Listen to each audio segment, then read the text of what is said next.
Donc les mâts Lockheed, on a travaillé pendant longtemps sur du développement en compétition en wingfoil.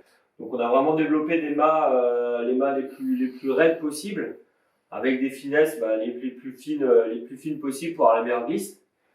Donc voilà, en interne, on a des bancs de test pour étudier justement la flexion, des blancs de flexion et torsion pour les soumettre à des efforts et être sûr d'avoir la bonne raideur pour qu'ils puissent marcher sur le sport le plus destructeur, le plus contraignant, qui est du coup le windsurf de haut niveau. Pour la fabrication de nos mâts, nous les fabriquons avec une technologie qui est le RTM.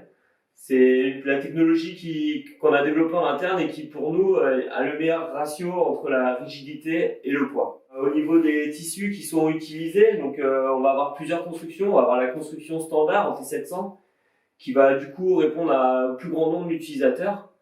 Après, on va utiliser une fibre qui va être une fibre au module, donc c'est ce qu'on va appeler les mâts HM ou les pièces HM qui vont avoir un UD qui va être plus raide, donc du M40J, et qui va permettre de rigidifier les pièces et d'avoir du coup des pièces qui vont être beaucoup plus réactives et qui vont beaucoup mieux répondre aux efforts qu'on va leur donner.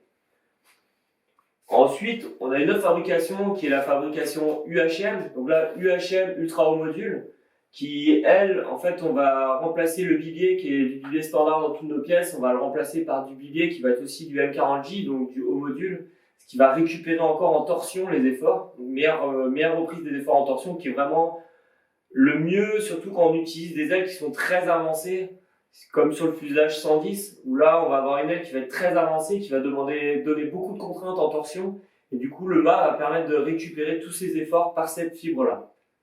Dans nos pièces, nous avons une lame en Erex qui permet en fait de venir vraiment compacter les tissus sur l'extérieur du boule, donc les avoir les plus proches de la peau pour la meilleure raideur, et aussi d'alléger nos pièces pour éviter d'avoir de la résine ou de la fibre à l'intérieur. Pour toute notre gamme Lockheed, que ce soit au niveau des fuselages, des connectiques de fuselage mât ou des fuselages aux ailes, on a vraiment travaillé tous les assemblages pour qu'ils soient très rigides et surtout très solides.